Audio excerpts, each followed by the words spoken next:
अल्लाहुम्मा सल्लि अला सय्यिदिना मौलाना मुहम्मद व अला आलि सय्यिदिना मौलाना मुहम्मद व बारिक वसल्लम अलैहि बिस्मिल्लाहिर रहमानिर रहीम।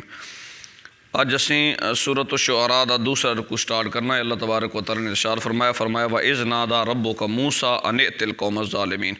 फरमाया वक़्त याद करो जदों तेरे रब ने हज़रत मूसा अलैहिस्सलाम नूं बुलाया और बुला के फरमाया अन इतिल कौम ज़ालिमीन, जाओ हुण ज़ालिम कौम दे कोल तुसीं जाओ।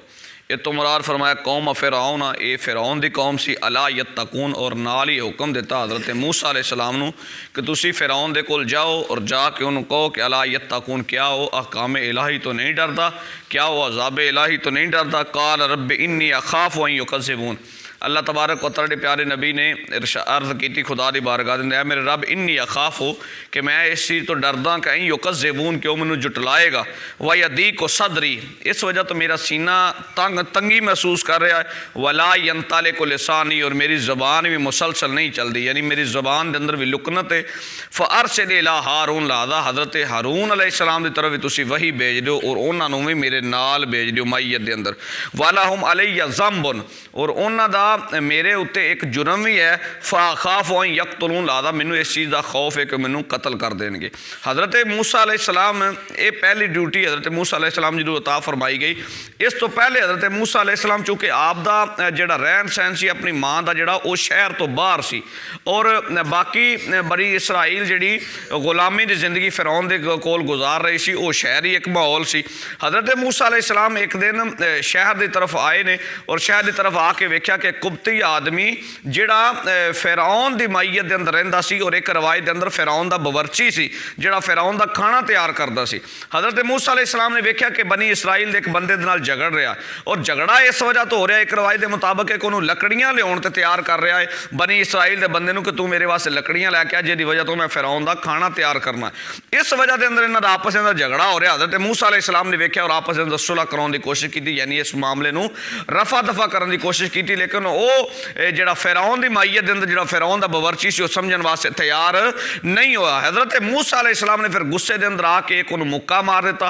वो इतना डाढ़े किस्म का लग गया कि उस मुक्के के नाल ही उन्होंने बर्दाश्त नहीं कर सकिया, तो इस वजह तो कतल करता गया, यानी वो खत्म हो गया। जो वो खत्म हो गया, फिर हुण लिहाजा दो ही बंदे इस मामले में वेख रहे सी, एक बनी इसराइल का बंदा सी, एक कुब्ती आदमी सी जिहड़ा फ़िरऔन दी मैयत के अंदर रहिंदा सी। अगले दिन ही हज़रत मूसा अलैहिस्सलाम दोबारा शहर के अंदर गए, तो वह बनी इसराइल का बंदा जिहड़ा बंदा कल बच गया सी, जिन्होंने हज़रत मूसा अलैहिस्सलाम ने बचाया सी, किसी होर आदमी नाल झगड़ रहा सी। हज़रत मूसा अलैहिस्सलाम ने इस चीज़ को समझिया कि लगता है यदी तबीयत के अंदर भी जरा झगड़ालूपन है, ये भी हर किसी ने लड़ के हर किसी ना लड़ाई झगड़ा करता है। लिहाजा अज मैं इन्हूं समझावां। ये बनी इसराइल के बंदे ने समझा कि हज़रत मूसा अलैहिस्सलाम चूँकि गुस्से के नाल मेरे वाल ही आ रहे हैं, लिहाजा इस बंदे ने अपनी जान छुड़ाने वास्ते क्या कहा, मूसा अलैहिस्सलाम मैनू ना मारिया ने, जिस तरह कल तुसीं एक बंदे नूं मारता इस तरह मैनू ना मारिया ने। वो बंदा जिहड़ा फ़िरऔनी उहदे नाल दूसरे दिन झगड़ रहा सी, उन्हें सुनिया, उन्हें कहा कल जिहड़ा बंदा बनया सी उहदा कातल कोई नहीं सी मिल रहा। लिहाजा ये तो आप ही इकरार कर रहे हैं कि हज़रत मूसा अलैहिस्सलाम ने कतल किया। उन्हें लड़ाई झगड़ा छोड़िया तो जाके दौड़ ला के फ़िरऔन दी मैयत के अंदर चले गया और जाके दस्या कि कल जिहड़ा बंदा तेरा बवर्ची कतल होया है, उन्होंने कतल करने वाले हज़रत मूसा अलैहिस्सलाम ने। उस वक्त फिर हज़रत मूसा अलैहिस्सलाम साइड ते हो गए, यानी सामने आए नहीं। ए वो खुदा दी बारगाह के अंदर फिर कुरान करीम ने और जगह आयात करीमा ने कि हज़रत मूसा अलैहिस्सलाम ने फिर खुदा दी बारगाह के अंदर अर्ज भी की कि काम शैतानी काम सी, मेरी मर्जी के मुताबिक नहीं होया, या अल्लाह मैं तेरी बारगाह के अंदर माफ़ी मंगना, तो अल्लाह तबारक व तआला ने माफ़ी फरमा देता, यानी ये मामला रफा दफा हो गया। लेकिन कुरान करीम जैसा आयत मुबारक के अंदर अल्लाह तबारक व तआला ने जो हज़रत मूसा अलैहिस्सलाम ने हुक्म फरमाया कि तुसीं फ़िरऔन दे कोल जाओ, तो आपने फरमाया वलहुम अलैया ज़ंबुन, उन्होंने मेरे उत्ते एक जुर्म ही है। फ़अख़ाफ़ु अन यक़्तुलून, तो मैनू एक खौफ है कि मैनू कतल कर देंगे। लिहाजा हुक्म जारी हो गया कि हज़रत मूसा अलैहिस्सलाम नूं पकड़ के कतल करता जाएगा, कतल के बदले कतल के मामले के अंदर। काल कल्ला, अल्लाह तबारक व तआला ने फरमाया हरगिज़ ऐसा नहीं होएगा। फ़ज़हबा बिआयातिना, लिहाजा हुण दोवें भाई जाओ साडियां निशानियां लैके, इन्ना माकुम मुस्तामिऊन, असीं तुहाडे नाल आ, तुहाडी हर गल जो कुछ उत्ते गुफ्तगू होएगी अल्लाह तबारक व तआला फरमांदा है सारी गुफ्तगू मैं खुद सुनांगा, यानी तेरा बाल भी बीका नहीं कर सकते। लिहाजा तुसीं जाओ। अल्लाह ने अपनी मैयत का सबूत देंदे होया कि मैं तुहाडे नाल और अपनी नुसरत की ताईद और नुसरत की सबूत देंदे अल्लाह तबारक व तआला ने हज़रत मूसा अलैहिस्सलाम हज़रत हारून अलैहिस्सलाम को रवाना फरमाया। फ़ातिया फ़िरऔन फ़क़ूला इन्ना रसूल रब्बिल आलमीन, अल्लाह तबारक व तआला ने फरमाया फ़िरऔन दे कोल जाओ और उन्होंने कहो दोवें भाई इन्ना रसूल रब्बिल आलमीन के असी जिहड़ा सारे जहान जहाना दा रब है, उहदी तरफों रसूल बना के आए हैं। अन अरसिल मा ना बनी इसराइल, पहला काम फिरौन नूं की कहना है कि तू साडे नाल बनी इसराइल नूं साडे नाल भेज दे। यानी बनी इसराइल नूं जिहड़ा इतने अरसे तो तू गुलामी की जिंदगी के अंदर गुजार रहा है और उन्होंने कोल काम वगैरह करवाना है और जिसमानी मुशक्कत ऐसे ऐसे काम करवाना जिहड़ा इंसान नहीं कर सकता, लिहाजा असी बनी इसराइल नूं तेरे तो आज़ाद करवाने वास्ते आए हैं, बनी इसराइल नूं साडे वास्ते आज़ाद कर दे।